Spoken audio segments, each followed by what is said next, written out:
Pop legend Madonna has shocked the world time and time again. Need a refresher? Here are just a few of Madonna's most head-turning moments from the 90s and beyond that will make Lady Gaga's shenanigans seem like child's play. From the moment Madonna greeted David Letterman on his late-night show in 1994, it was clear that the chat was going to be anything but forgettable. As People recalled, the interview drew in one of the show's biggest audiences ever and generated a lot of pearl clutching. In addition to letting the cuss words fly, she candidly spoke about her sex life, smoked a cigar, and kicked the interview off by handing the host a pair of underwear. The profanity and the props weren't the only things that ruffled feathers. Just have a seat. Don't make me act a fool, Dave.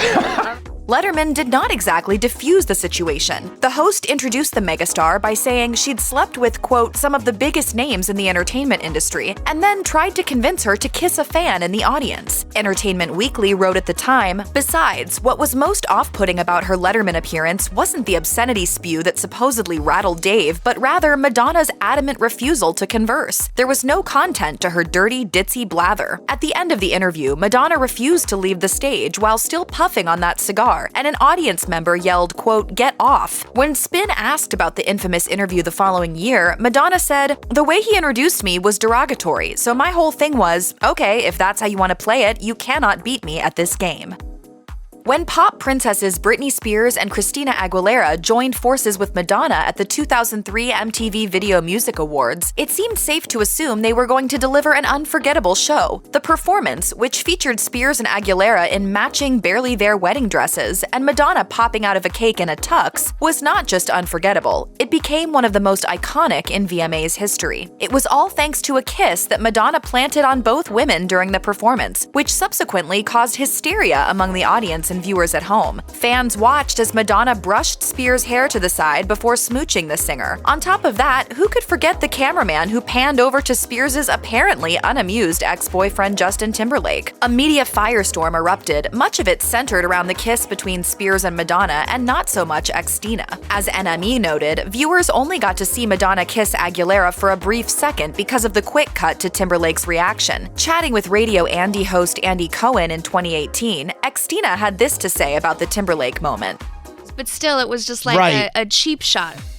One particular scene from Madonna's 2006 Confessions tour rubbed some people the wrong way, so much so it did not make it to primetime. During the scene in question, the pop star sings her 1986 hit Live to Tell while hanging from a cross and wearing a crown of thorns on her head. According to the Associated Press, a taped version of the concert was to be shown as an NBC special. However, executives decided not to show the crucifixion part of the program. As the outlet noted, a number of religious groups were offended by the use of the crucifix and threatened a boycott.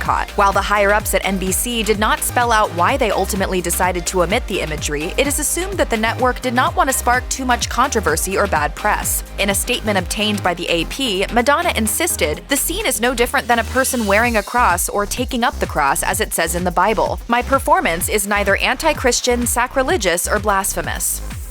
When Madonna took the stage in Puerto Rico during her Girly Show tour in 1993, she pulled a move that upset members of the government and citizens alike. At one point during the program, the pop star rubbed the Puerto Rican flag on her crotch. And with that, she was, as her brother Christopher Ciccone wrote in Life with My Sister Madonna, condemned by the Puerto Rican House of Representatives for desecrating their flag. Whether the move was planned or not, Pedro Rosselló González, who was the governor at the time, told UPI that he didn't even bother reaching out to the singer for an apology. From his perspective, doing so would have been like, quote, asking for pears from an elm tree. As reported by the AP, a group of people protested right outside one of Madonna's homes after seeing her disrespect the flag. A demonstrator named Lisa Chaparro told the outlet, "She's known for her tasteless acts and she has no morals, but when she insulted my country, my island, my morals kicked in." It wasn't until 2015, 22 years since her flag scandal, that Madonna returned to Puerto Rico for her Rebel Heart tour.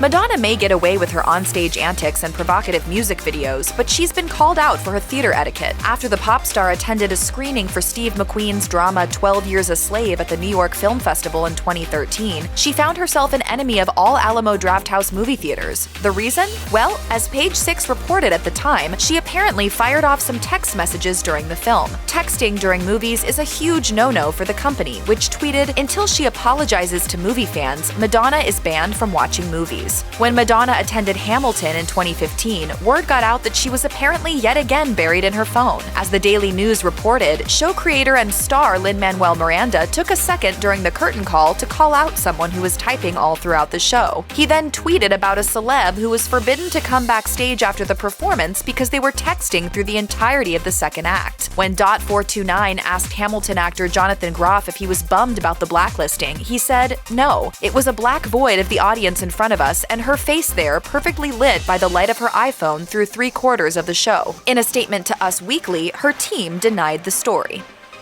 Viewers watching the 2018 MTV VMAs believed Madonna was way out of touch when she delivered what was supposed to be a dedication to the late Aretha Franklin. Instead, it wound up becoming a 6-minute speech about how the Queen of Soul helped the Queen of Pop become the superstar she is today. While Madonna did add a few words about how singing Franklin's "You Make Me Feel Like a Natural Woman" at an audition played an instrumental role in her career, the audience was left baffled at how she was able to take a tribute to Franklin and make it about herself. Following her VMAs speech, Madonna took to her Instagram where she clarified that she was just following MTV's request, writing, "I was asked to present Video of the Year by MTV, and then they asked me to share my anecdotes I had in my career connected with Aretha Franklin. I did not intend to do a tribute to her. That would be impossible in 2 minutes with all the noise and tinsel of an award show."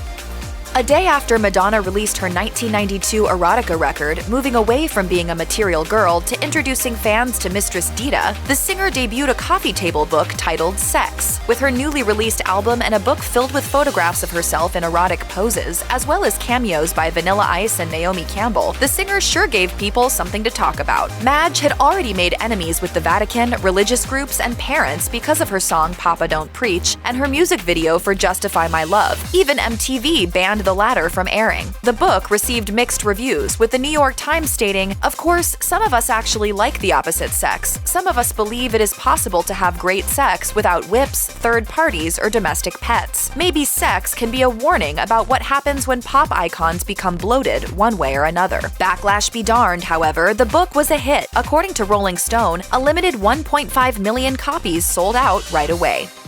Couples who are together for some time are bound to pick up on each other's habits, but Madonna took things one step further when she took on her second husband's accent. Madge and Englishman Guy Ritchie split in 2008 after 8 years of marriage, but not before the very American star took on a British-esque manner of speaking. The singer said at a 2020 concert, "I didn't know what anyone was talking about until I heard old interviews of myself, and then I was horrified and flabbergasted. Why did you let me do that to myself? I'm from Michigan. It's all Guy Ritchie's fault." But was the Snatch director really all to blame? As Entertainment Weekly reported, fans noticed Madonna was using a bizarre British accent all the way back in 1995, and again a few years later. A spokeswoman for Madonna told EW that the star tends to drop in and out of accents depending on what movie she happens to be working on at the time or who she happens to be working with at the time. Madonna's 2015 Rebel Hearts cover art showed the singer's face entangled in a black cord, but when she edited the faces of iconic leaders, it caused an uproar, with people taking to social media to condemn her actions. According to HuffPost, Madonna began sharing images on Twitter of several famous figures like Martin Luther King Jr., Nelson Mandela, and Jesus Christ, all of which were altered to resemble her album cover. Madonna wrote alongside the MLK image, "This #Rebel Heart had a dream." This art project, to promote her new album, faced a ton of backlash. Billboard reported that people found the pictures insensitive, while others believed it was her way to express her creativity. Art is important in our lives. I don't think people emphasize that enough. However, throughout her promotion, she had also altered the faces of stars like Miley Cyrus, Lady Gaga, and even Homer Simpson. Acknowledging those who believed she was in the wrong for her doctored photos, Madonna tweeted, "Dear haters, I have so much more for you to be mad at. Be patient."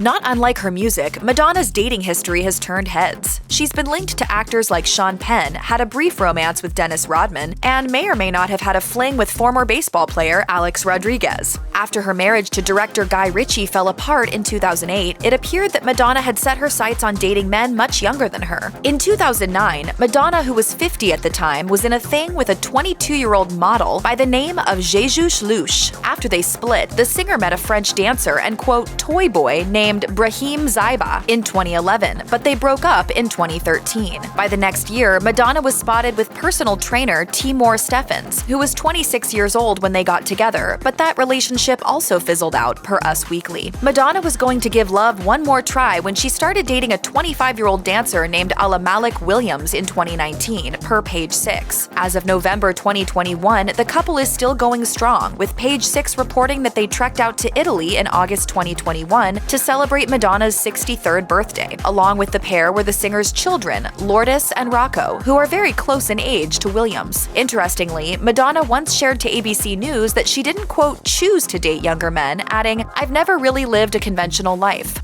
Check out one of our newest videos right here. Plus, even more Nicki Swift videos about your favorite stuff are coming soon. Subscribe to our YouTube channel and hit the bell so you don't miss a single one.